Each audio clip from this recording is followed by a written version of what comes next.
Hey everyone, I haven't done any kind of videos recently, so I decided to do one because I'm building quite a Cryptomeria collection. And Cryptomeria japonica, or Japanese cedar, even though it's not a true cedar, which a lot of things are called cedars, but anyway, another topic, do really well here and on my property at least, for a zone pushing plant. And I'm just going to review a bunch of cultivars that I got. So this is a new edition called Black Dragon, and I think it's called Black Dragon because the foliage is a little darker than the straight species, and it's compact, grows about maybe 10 feet by 5 feet. I received this from Vineland Nurseries this spring, which is a local specialty nursery.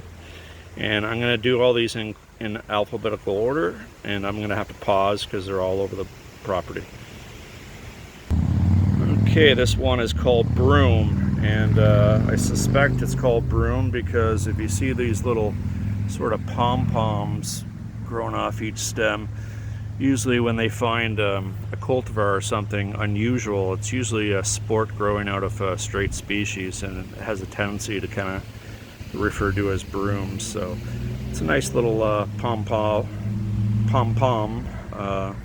type Japanese cedar. And the cool thing about this is these are old cones, but the new fresh cones actually have like a purple color to them, which contrasts really nice with the foliage. But this is survived this winter. The only time I'll ever protect a Japanese Cryptomeria on my property is if it's a first-year plant, and I got this last year, so this is the only one that I chose to protect, and did quite well. Okay, this is a cultivar called Champagne, and this is Plant Delight's nursery introduction from Juniper Level Gardens. I got this shipped from North Carolina this year. It's tiny. It was in less than a 1-gallon pot. Unfortunately, we had some pretty significant droughts, and I didn't get the watering hose over to it, and got a little bit dried up. But it has really cool white variegation in there. All the new foliage tends to be white. Gets about 4 feet by 4 feet. So it'll be interesting to see how this does over the years. Okay, this is a little mini cultivar, or a dwarf, called Dinger, and unfortunately I got some rabbit damage. This is also a plant I got from last year, but because it's so small, I figured the snow blanket would cover it no problem for added protection. But unfortunately, when the snow cover was low enough, a hungry big fat rabbit got to it and got to another Cryptomeria, which I'll show later in the video. But nice little plant. It'll recover just fine.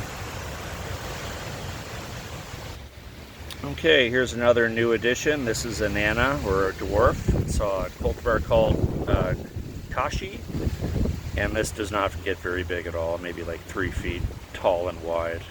And I also got this from Vineland Nurseries this spring. Okay, and this is the one that did not fare well over winter whatsoever. I actually did a video on this with other zone pushing plants, and some of you guys said, oh, it looks fried, and I said, oh no, it's just the color. It does turn in the wintertime a really like bronzy, almost dead looking color, but you guys were absolutely correct. It is fried. However, there's green in the stem if you get in there, so it's alive. It's going to look like hell for a while, but eventually drop all that old foliage and push out new stuff. My yoshino did that many years ago and looks pretty good today, so that'll be the last one I'll show. But again, I expect this to pull through eventually and look like hell for a while. And it's totally exposed. Obviously I didn't protect this whatsoever. We had a horrible winter last year, worst one in 10 years. Okay, this is a really tight foliated nana, or dwarf. This is called tansu, and does not grow very large at all. Extremely slow growing. As you can see, like the foliage is super tight, and in time it will get up probably to 3 feet, maybe by 3 feet, make a little mound, but extremely slow growing. Definitely the slowest growing one I have on site. and does just fine. Speaking of that, I would say that I find personally that the tighter the foliage with a Cryptomeria, the hardier it is. That's just been my experience. And here we have one of my oldest ones called Spirals, and it's a really unusual kind of, as you can see, the branching kind of spirals around, and took a small bit of damage in the very top, but obviously not much at all. But this is close to the house, and it's probably my most protected Cryptomeria I have in a microclimate, I suppose, but has always done well. Okay, here's another tight foliated dwarf. It's obviously getting swallowed up by these irises that are currently in bloom, and unfortunately the rabbit, I actually watched him do this, got to this side of the plant, really girdled it, but the one side of the, hopefully it starts to fill in the one side.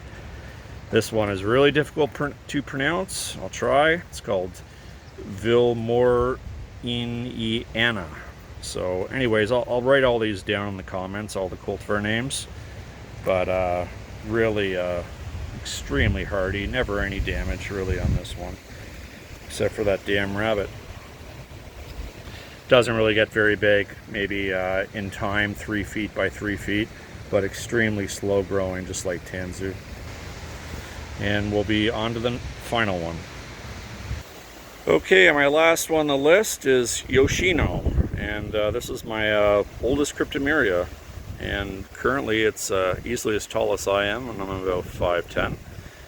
Took a little bit of winter damage, but keep in mind, guys, the zero protection for, well, forever, and we saw a low of minus 25 Celsius last winter, so pretty damn hardy, I'd say.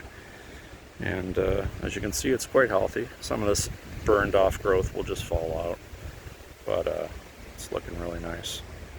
And this is a large tree form, so this will become absolutely enormous.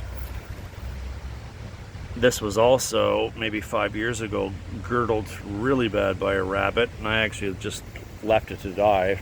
I assumed it wasn't going to make it, and luckily it had other plans. So anyway, Japanese Cryptomeria is an underestimated plant. Nobody really grows it too much in southern Ontario, but you know, given the proper siting and keep up with the watering and everything else, you can definitely grow some Japanese Cryptomeria. If you're willing to, you know, every once in a while you get a polar vortex winter that will burn it up a bit, but I think it's well worth it. Just a beautiful plant. Anyway, I hope you guys are having a great late spring.